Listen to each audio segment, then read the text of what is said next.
I'm Salma. I'm 38, married to Salah for 12 years. My husband Salah is a civil engineer. His work makes him travel a lot. Like 2 or 3 weeks a month, he's not home. The big problem that's killing me inside is that I live alone most of the time, and we don't have children. We tried a lot, but God didn't will it for us. And every time I talk to Salah about it, he tells me, be patient, Salma. I have to work and travel so we can live well. But I don't need money. I need a man to be by my side. I need someone to feel me. I always used to tell him, Salah, I'm a woman and I have needs. I don't want to live alone all the time. It's not fair. He would reply coldly and say, why, Salma, it's my job so we can live well. Just be patient and everything will be fine.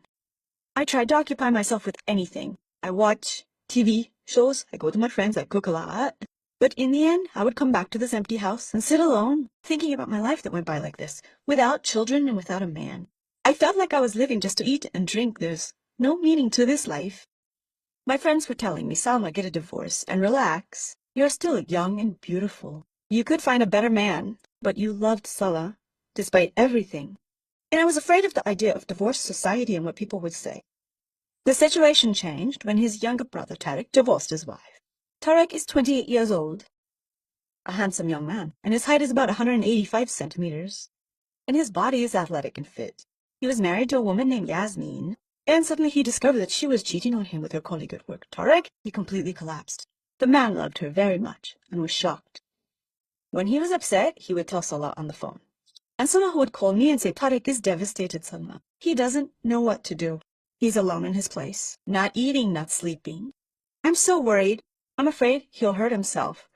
Salah said Tariq's really down. He feels like no one's there for him. We want him to stay with us till he gets over this shock. Of course, I agreed right away. I told him, sure, Salah, he can stay as long as he needs. Maybe it'll make me feel like someone's here. When Tariq walked in, the house felt full again. Dadgan. Tariq was quiet and polite, but you could see the sadness in his eyes. He looked so different. His eyes were red like he'd been crying a lot. I tried to make him his favorite food. I tried to distract him, get him out of his funk. We'd talk for hours at night about life, marriage, and cheating. He'd always say, Salma, I don't know if I can trust anyone. That woman made me doubt all women. I'd tell him, no, not all women are the same. Some are loyal and faithful. Like me, I've been married to Salah for 12 years, and I've never thought of cheating. Even though he's gone most of the time, he'd look at me with admiration and say, you're one of a kind, Salma. So I was lucky to have you. Salah was traveling, like I said, and Tariq was the one at home with me. He was around most of the time. At first, I felt like he was my little brother, but little by little, that feeling changed. Tariq started feeling better, eating and sleeping well. He started laughing. He'd help me with chores. We'd get groceries together. He even helped me in the kitchen. We'd watch movies and laugh. We became real friends. But at the same time, I started noticing something strange.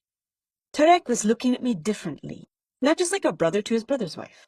I dressed normally at home, in a comfortable house dress, nothing short or anything.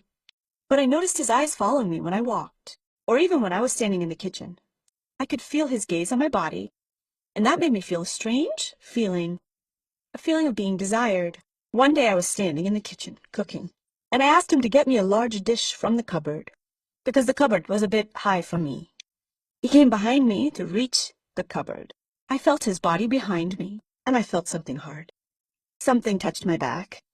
I was a little scared, but I pretended not to notice, and I continued talking normally, but my heart was beating fast, and my hand was shaking. When I looked at him, his face was as red as a tomato, and his eyes had something strange in them. He was breathing fast, and his lips were slightly open. He said, sorry, Salma, the cupboard was a bit far. Then he quickly left the kitchen and went to his room. I stood there, unable to move. I felt a warmth in my body, and I felt that something had changed between us. A day after this incident, Salah traveled again for 2 weeks, and Tariq and I were alone in the house. It became very difficult for me. I felt like I wanted him. I felt a pull between us. I can't describe it. I found myself choosing house clothes that were a little nicer. I started taking good care of myself. I started doing my hair, and I started putting on makeup. I wanted to look good for him, and this was new to me, because for years I had resigned myself to my appearance, and I didn't care much. Tarek noticed this change. He looked at me with admiration. One night I was sitting in the living room watching some Turkish series. Tarek was sitting next to me on the couch. We were quiet, but I felt nervous. I could feel the heat of his body. Suddenly his hand touched mine, unintentionally. But I didn't pull my hand away. And he didn't pull his away, either. We stayed like that for minutes, and my heart was pounding hard.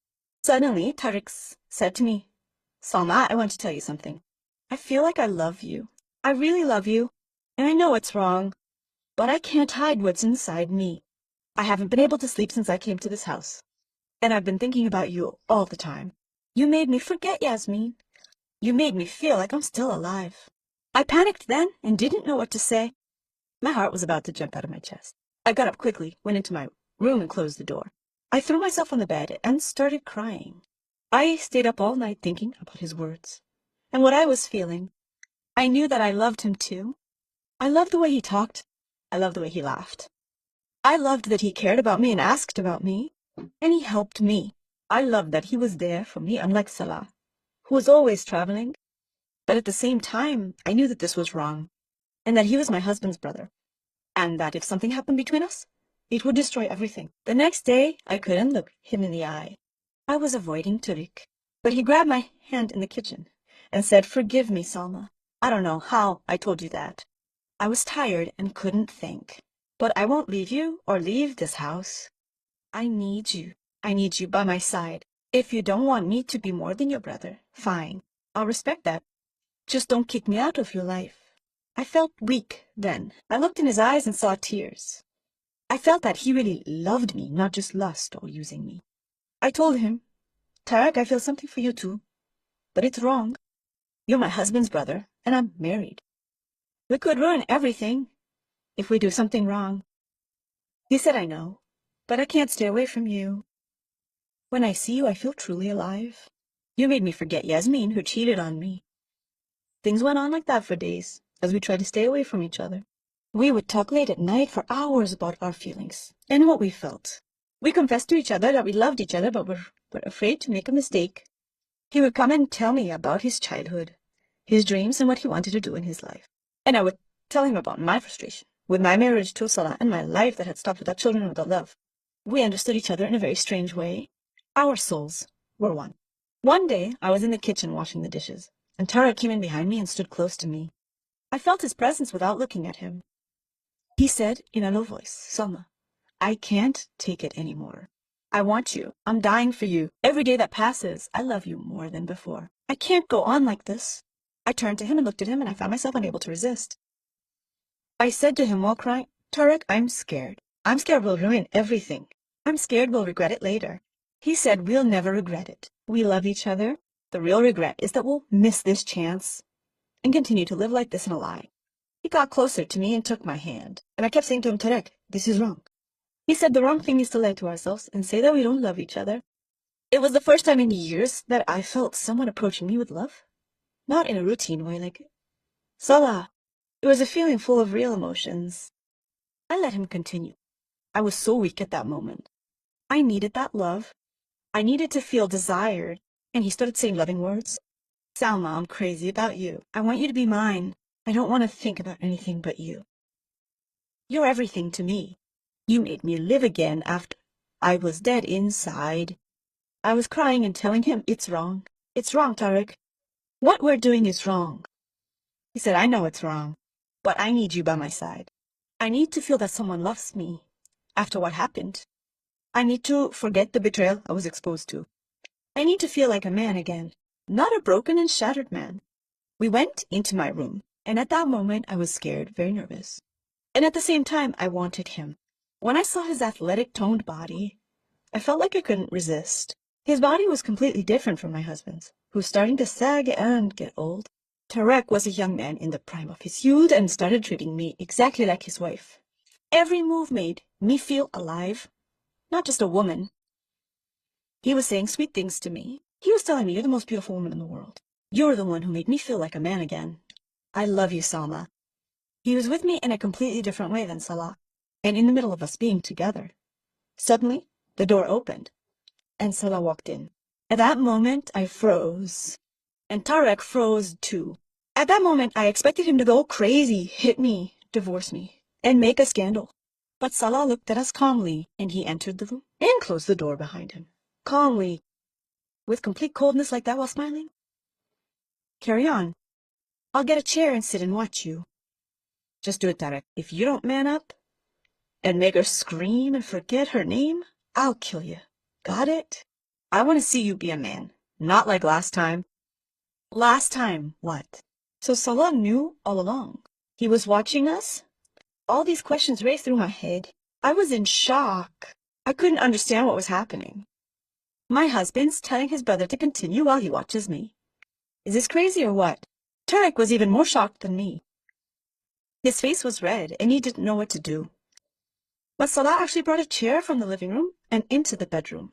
And he sat in front of the bed, completely relaxed. And he said in a loud voice, go on, continue. What are you waiting for? I want to see a man who knows how to handle women. Not some loser. I want to see my wife happy. And if it's with my brother, no problem. As long as she's happy. I was in complete shock. I couldn't believe what I was hearing. But at the same time, it made me feel a strange excitement. I can't describe it. My husband sitting there watching us. Something I never imagined. Not even in my dreams. Tarek looked at Salah in disbelief. Then he looked at me. I nodded in agreement. I wanted to continue. I wanted to feel that feeling again. I wanted to understand what was happening. Tarek started to continue. But this time, there was more passion, more strength. He wanted to prove himself to Salah. He wanted to prove that he was a real man, not a little boy. And after everything was over, I saw my husband light a cigarette. He said, Salma, I know I've failed you, and I've known it for a long time, since our first year of marriage. I tried to hide it and escape it by traveling a lot, but it was mentally exhausting me. When Tarek moved in, I saw the way he looked at her. I knew he was the answer. I put cameras all over the house to watch you. I saw you getting close from day one. I saw everything and decided to let you continue. So Salah knew all along. He was watching us on camera and let us carry on. That was the biggest shock of my life. Tarek was completely stunned. He sat up in bed and quickly got dressed. He asked him, how long have you known Salah? Why didn't you say anything? Salah calmly said, since the first week, Tarek. From the moment I saw you looking at Salma, I saw you looking at her differently. I know you're a man in need, and still affected by Yasmin's betrayal. And Salma needs a man to make her feel like a woman. Not me, the failure. So I thought I'd let you continue freely. Watch and be happy. The whole thing was so strange. It was like a movie, not real. And Salah mostly just watched. Sometimes he'd leave us alone and go watch TV. Or sleep. It went on like that for almost 3 whole years. I felt like I was living 2 lives. One with my husband, Salah, who I still loved despite his strangeness, and another with Tarek, who made me feel beautiful and desired. But over time, Tarek started to change. He started feeling more guilty. He started feeling like the relationship was wrong, even if Salah approved. He started feeling like he was doing something forbidden, and that it would affect his future and our relationship with God. He kept telling me, Salma, I can't keep doing this. I feel like I'm doing something really bad.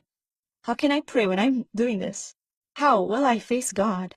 I tried to convince him that we went wrong because Salah approved, but he was convinced that approval doesn't make the forbidden permissible.